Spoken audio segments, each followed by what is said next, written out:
Ustadz, nama saya Rosita Oktaviani, usia saya 21 tahun dan asli saya Kediri. Kediri. Siapa Panggilannya siapa? Rosita. Rosita. Ya, silakan Mbak Rosita. Bismillahirrahmanirrahim. Sesuai dengan temanya ya Ustadz, mencari solusi dari hidup yang lagi capek-capeknya. Ustadz, bukan itu tema kita. Bukan itu kan temanya? Uncertainty. Ya. Ketidakpastian. Oh ya. Ya udahlah. Astagfirullah. Optimis. Ya. Aduh. Mbak Rosita. Bismillah, ayo Mbak Rosita, semangat. Ayo Mbak Rosita. Dan saat ini Ustadz, saya lagi capek-capeknya dari segi pikiran, mental, dan juga tenaga. Saya adalah anak pertama perempuan di keluarga saya dan juga saya adalah tulang punggung keluarga.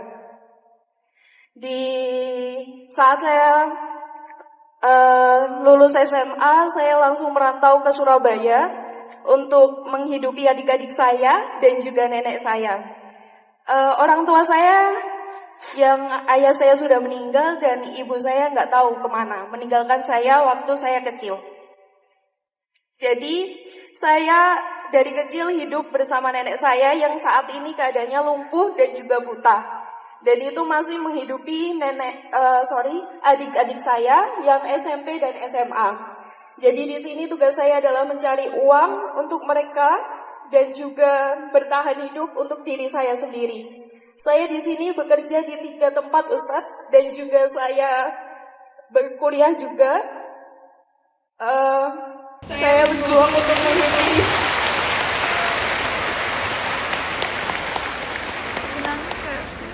berjuang untuk menghidupi adik-adik saya dan nenek saya di desa. Saya capek Ustadz. Sebelumnya saya nggak kenapa-napa, tapi akhir-akhir ini saya capek banget. Gak tahu kenapa. Dari pikiran saya, dari tenaga saya merasa capek. Karena saya rasa saya nggak ada yang membantu sama sekali. Saya berjuang sendiri di sini, nggak ada satupun keluarga. Saya berani nekat dari SMA langsung ke sini mencari kerja. Nggak ada namanya orang dalam ataupun apapun itu. Dan juga nenek saya dan adik-adik saya, harapannya cuma saya. Motivasi saya hidup adalah adik-adik saya dan nenek saya. Itu yang menjadikan saya sampai saat ini masih berdiri di sini. Ustadz, yang saya tanyakan adalah bagaimana cara saya untuk menghadapi rasa capek ini. Saya lelah sekali Ustadz. Sebenarnya dulu saya nggak apa-apa, tapi akhir-akhir ini saya rasa saya capek banget. Itu yang pertama. Dan yang kedua, saya bertanya, bagaimana hukumnya Ustadz ketika seorang ibu meninggalkan anaknya, dan saya berjuang sendiri tanpa ada dampingan dari siapapun itu, entah keluarga atau apapun itu, nggak ada Ustadz. Saya real berjuang sendiri. Dan saya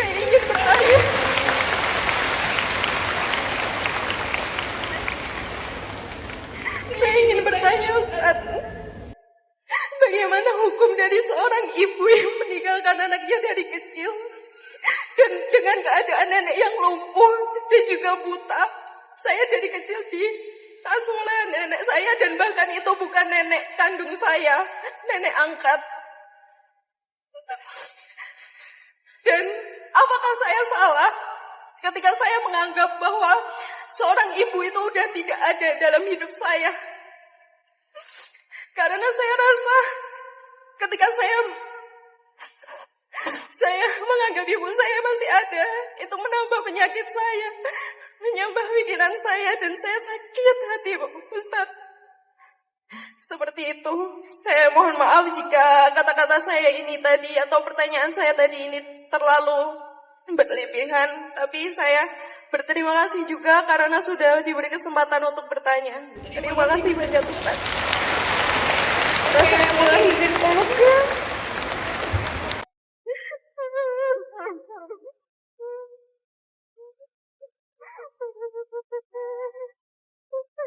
Tetapi anak pertama itu memang istimewa karena dia yang paling besar diberikan tanggung jawab oleh Allah, bukan hanya oleh orang tua tapi oleh Allah. Tapi semua tanggung jawab itu ada harganya bagi kita. Hal jazaa'ul ihsan illa ihsan. Memang ada satu kebaikan kecuali dibalas dengan kebaikan? Pasti dibalas kebaikan. Jadi tanggung jawab yang Mbak Rosina ambil hari ini itu tuh ada harganya di mata Allah. Malam ini Mbak Rosita bukan lagi bertanya, tapi ngajarin kepada saya pribadi dan mungkin kita semuanya juga tentang sebuah kesabaran, perjuangan. Mbak Rosita adalah orang yang hebat, Masya Allah.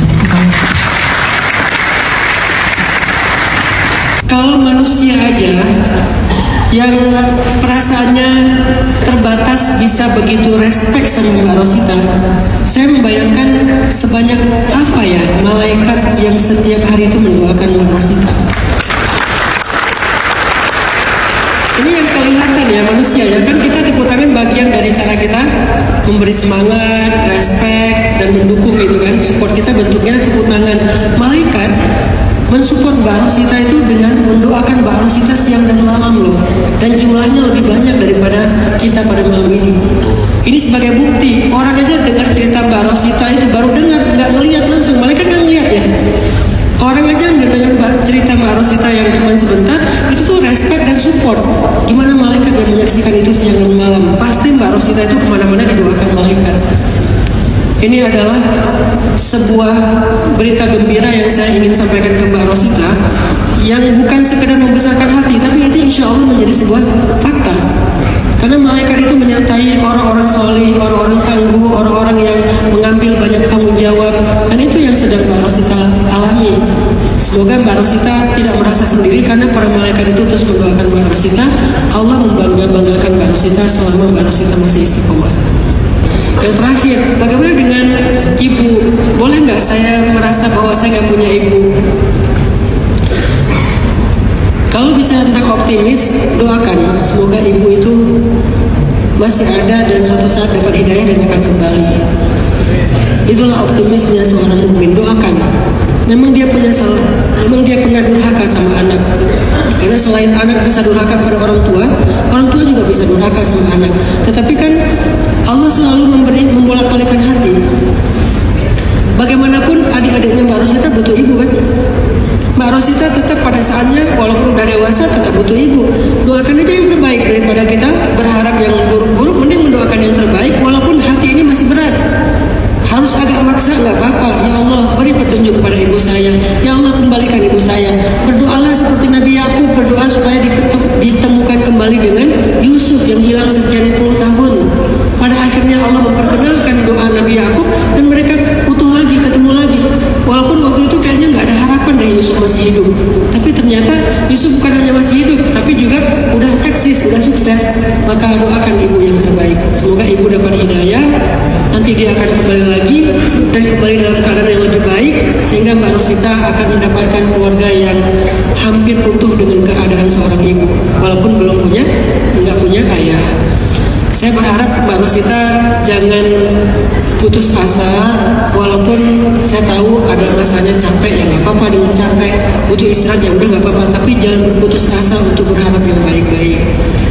Tapi yang paling buat saya merinding itu adalah saya ngebayangin Mbak Rosita baru cerita kayak gini, kita semuanya pengen mensupport. Kebayang nggak Allah dan para malaikat mensupport Mbak Rosita? Semoga Mbak Rosita dikuatkan terus Allah. Masya Allah, tabarakallah. Terima kasih jawabannya.